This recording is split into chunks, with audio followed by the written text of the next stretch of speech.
perubahan tentang kreativitas idenya seperti apa. Nanti krisis kepemimpinannya gimana, siapa yang mengerjakan. Terus kalau misalnya si penggeraknya itu kurang semangat, itu bisa saja organisasi itu malah yang masih bayi itu jadi malah tumbang lah kayak gitu jadinya. Nah, termasuk juga untuk tahapan selanjutnya itu nanti ada krisis otonomi, kemudian krisis pengawasan ya ketika semakin besar. Terus krisis birokrasi ini akan semakin sulit ketika tumbuhnya semakin besar, semakin ribet lagi kan birokrasinya. Nah, ini yang teman-teman bisa coba lihatlah tahapan-tahapan. Saya nanti ketika menganalisa organisasinya bisa juga tuh lihat si organisasi ini sudah berapa lama, terus hitungannya dia besar atau kecilnya. Nanti kita bisa lihat dia ada di fase mana gitu. Nah, ini tadi yang disebutkan bayi, remaja, dewasa, periode-periodenya. Jadi tadi kalau disebut bayi masih baru berdiri, kecil, tidak birokratis. Remaja itu mulai ada birokrasinya ya, mulai birokratis. Terus ada jumlah stafnya bertambah, terus pembagian lebih jelas. Nah, kalau yang besar itu namanya periode dewasa. Agak ada melompat gitu ya. Dengan sistem pengawasan, pengendalian maupun prosedur kerja yang baku pada semua bagian. Nah, ini kalau sudah besar, semakin besar dan semakin dewasa, semakin tua gitu ya organisasinya, nanti biasanya akan semakin kompleks gitu ya birokrasinya. Ya gampangnya kementerian itu kan birokrasi yang ada di negara kita itu kan sudah seumurnya dengan ya negara tersebut itu. Jadinya tentu dia sangat besar dan akan kompleks sekali gitu ya kalau dilihat dari yang paling bawah, misalnya pekerja yang baru dengan eselon satunya lah, itu rentangnya sangat jauh gitu ya. Kemudian ini karakteristiknya bisa teman-teman lihat, birokrasi kalau di bayi, remaja, dewasa gimana, strukturnya gimana, produknya, sistem imbalan, inovasi, permasalahannya juga, terus gaya manajemennya. Kalau misalnya masih bayi tadi yang menarik itu inovasi itu dari sentralnya atau pusatnya adalah si pemimpin itu atau pemiliknya ya. Terus yang jadi fokus utamanya adalah mempertahankan kelangsungannya, jadi survive-nya gimana supaya tetap bisa bertahan. Terus entrepreneurship-nya nih, kewirausahaannya tuh harus tinggi dari sisi manajemennya. Maksudnya kalau tingkatan remaja mulai ada secara kelompok-kelompok gitu. Terus dia isu utamanya adalah menjaga reputasi supaya stabil juga dan mengembangkan pasar gitu. Terus pemimpinannya dengan delegasi tugas dan ada pengawasan dan kontrol. Nah, sedangkan kalau yang udah dewasa ini inovasinya nanti ada bagian sendiri. Kemudian permasalahan utamanya itu adalah mempertahankan kesatuan dan keutuhan organisasi ya. Dan kadang semakin banyak orang, semakin kompleks, semakin banyak kepala, semakin banyak kepentingan. Nah, untuk mempertahankan supaya tidak pecah gitu ya, itu seperti apa. Nah, ini gampangnya kalau teman-teman lihat kasus-kasus di negara kita gitu kan banyak sekali gitu ya. Ataupun dari sisi mungkin yang lagi rame sekarang mau pemilu, bisa dilihat dari misalnya partai politik ya, kayak apa. Kemudian gaya pemimpinannya pun partisipatif ya, beda dengan ada macam-macam tim gitu. Terus ini performance organisasi dan birokrasi gitu ya. Itu ada dilihat dari secara ekonomis, finansial. Kemudian yang lainnya ada tentang kepuasan karyawan, ada perubahannya ya. Terus juga ada manajemennya seperti apa. Nah, ini kalau misalnya melihat birokrasi dan perspektifnya di secara organisasi itu seperti apa. Ini kritikan dan dukungan terhadap birokrasi. Kan kadang banyak yang gak suka tentang birokrasi. Waduh, birokrasi ribet itu kan. Ini nanti masing-masing ada kritikan dan dukungannya. Jadi kalau misalnya terkait tadi yang disebutkan kepuasan karyawan, ini nanti jadi memang dengan adanya birokrasi akan membuat ribet gitu ya buat karyawan, karena dengan adanya aturan-aturan itu kan jadi mengurangi spontanitas dan kebebasan, sehingga kalau misalnya ada ide-ide atau pikiran-pikiran yang baru, cerdas kayak itu, cemerlang, itu akan sulit bagi karyawan tersebut ya. Gampangnya saya sering diskusi sama teman-teman PNS, memang kadang ini ya sering sekali cerita ya, kalau di PNS ya tingkat kepuasannya akan susah kalau misalnya dia punya ide-ide yang macam-macam gitu. Terus yang ngikutin aja apa yang ada di aturan atau perintah yang ada di atasan gitu. Terus kurang menantang lah kalau buat orang-orang yang suka tantangan, kadang di birokrasi itu agak kurang. Nah tapi untuk dari sisi dukungannya nih, posisi positifnya birokrasi itu, adanya aturan-aturan birokratis itu bisa mengurangi masalah ya, dari hal ketidakpastian.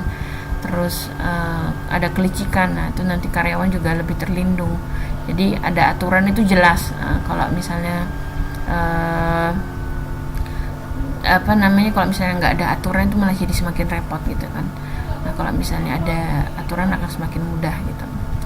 Terus spesialisasinya nih, kalau misalnya tadi dia kritikannya adalah jadi semakin sempit orang-orang yang mau tantangan, jadi kurang bergerak. Tapi di sisi lain itu malah dengan sempitnya tersebut itu malah orang tersebut bisa jadi lebih profesional. Misalnya dari selama dia baru masuk PNS sampai dia pensiun di situ aja gitu ya. Nah itu dia menjadi orang yang sangat ahli di bidang itu gitu. Memang ada pengkhususan tersebut ya. Asal nggak bosen aja sih gitu ya. Ada yang mau jadi birokrat. Ini saya sempat kepikiran mau jadi birokrat nih, jadi ya harus belajar baik-baik juga ini, jadi mengamati juga. Terus terkait dengan inovasi, nah kalau di birokrasi memang susah ya untuk ada inovasi-inovasi, jadi memang kesannya kaku. Tapi di sisi lain itu malah justru organisasi itu jadi lebih aman gitu ya. Dan karena tadi ada aturan-aturan yang jelas, kalau misalnya ada resiko-resiko itu bisa diminimalisir lah, jadi lebih bisa diperhatikan, diperhitungkan. Jadi sisi lain memang kaku, tapi sisi lain itu jadi melindungi gitu. Terus dari sisi manajemen, kritikannya ya jadi rumit gitu kan. Terus mungkin berapa orang jadi nggak paham, misalnya kalau di birokrat yang ini proses tentang surat menyuratnya A, di tempat lain B, aduh pusing deh gitu.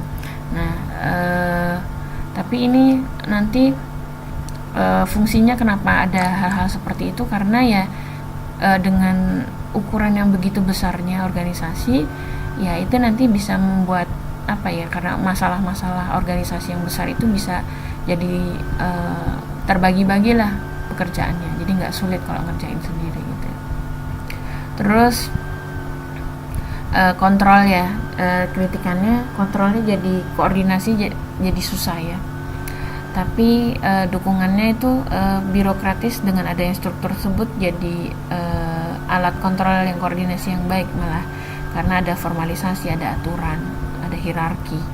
Tapi sisi lain ya tahu sendiri, memang kalau disalahgunakan malah jadi bikin ribet gitu ya. Harus kita lihat plus minusnya masing-masing. Nah ini kalau 2 slide terakhir, kalau misalnya kondisi yang sesuai untuk organisasi yang tidak birokratis itu yang organisasi seperti apa sih? Nah itu pertama misalnya organisasinya kecil tadi ya, misalnya masih bayi, kadang ngapain juga orang harus rempong-rempong, harus ribet-ribet ngurusin surat menyurat gitu ya, misalnya organisasi yang kecil aja. Nggak perlu terlalu ribet lah, karena dia memang fokusnya akan beda ya. Kalau birokrasi itu kan sangat diperlukan ketika ukuran organisasinya itu sudah mulai membesar. Terus kalau misalnya yang kedua, adanya karyawan ahli atau profesional. Nah profesional itu kan biasanya suka mengembangkan gitu ya, yang dia memang spesifik ahli di bidangnya. Perlu inovasi-inovasi. Nah kalau misalnya adanya yang birokrasi itu malah menghambat kerja si profesional tersebut, malah menyusahkan. Jadi tidak terlalu dipentingkan lah kalau misalnya para profesional yang bekerja di situ. Kemudian ada lingkungan yang tidak stabil. Maksudnya apa? Ya udah jelas misalnya ini udah susah gitu ya, kondisi mana-mana susah, kita malah mempersulit dengan adanya birokrasi. Nah ini yang makanya udah sulit kok semakin dipersulit. Nah itu jangan sampai terjadi seperti itu makanya perlu atau tidaknya birokrasi itu kalau misalnya dalam kondisi yang 3 tadi itu ya. Nah ini tentang kemunduran organisasi, ada misalnya pertama organisasinya memang sudah tua, kemudian kalau memang kemanfaatan organisasi itu sudah menurun ya, kalau misalnya dia mundur ya karena sudah tidak berkontribusi lagi, ya ngapain gitu kan, dia ya otomatis secara hukum alam dia akan tersisihkan gitu ya. Kemudian ada kehilangan legitimasi, misalnya di sini sebutkan contohnya tidak dihargai lagi oleh masyarakat karena misalnya dia membuat produk yang bertentangan dengan nilai yang berlaku di masyarakat. Misalnya dulu sempat ada isu rame banget di Indonesia kan, produk apa gitu ada misalnya mengandung babi gitu kan. Nah tahu sendiri kalau di Indonesia itu sangat sensitif dengan isu-isu seperti ini tentang masalah halal atau tidaknya produk.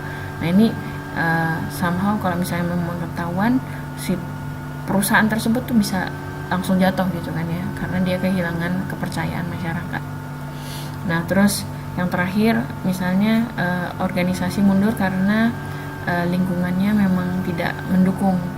Jadi awalnya misalnya daerah tersebut itu memang subur, terkenal dengan bagus ya, misalnya perusahaan air deh gitu, air kemasan.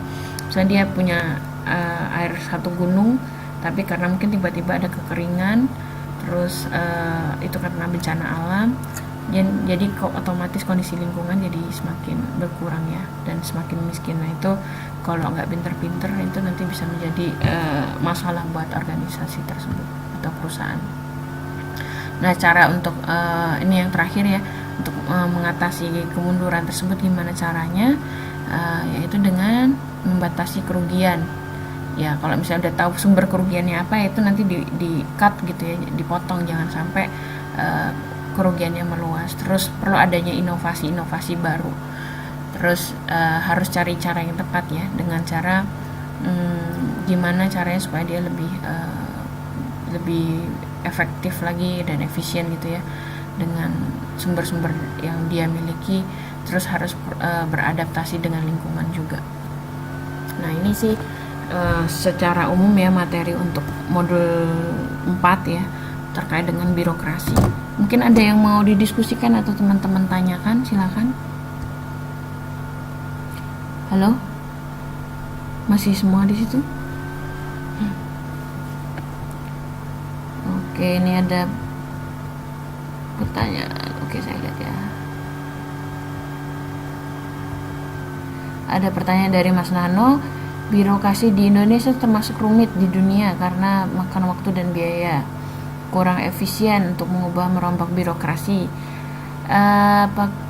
Untuk mengubah birokrasi apakah melalui mekanisme undang-undang, Kepres, TAP MPR, keputusan menteri, atau di bawah wewenang instansi terkait atau ruang lingkup organisasi? Nah ini memang menarik ya kalau kita ngomongin masalah di Indonesia. Ini karena ya tentu kalau misalnya dilihat dari secara tingkat wewenang gitu ya, paling atas kan presidennya gitu, atau misalnya ada juga namanya lembaga legislatif itu terkait dengan undang-undang. Nah masalahnya sebentar ini tambahin 10 menit. Masalahnya kadang kalau tahu sendiri misalnya proses yang ada di legislatif itu ya, misalnya di DPR itu akan sangat panjang. Nah lagi-lagi birokrasi nih nanti untuk mencapai sebuah undang-undang tertentu itu akan semakin rumit gitu ya. Nah memang kalau misalnya dilihat dari efektivitas itu justru malah langsung ke kementerian atau departemen, tingkatan menteri lah masing-masing. Jadi kalau misalnya teman-teman tahu ada namanya reformasi birokrasi gitu ya, misalnya yang paling awal dan cukup berhasil itu adanya reformasi di Kementerian Keuangan lah misalnya, itu sudah mulai dirombak birokrasinya yang ada di sana seperti apa. Jadi kalau saya lihat itu memang justru lebih efektif dan efisien itu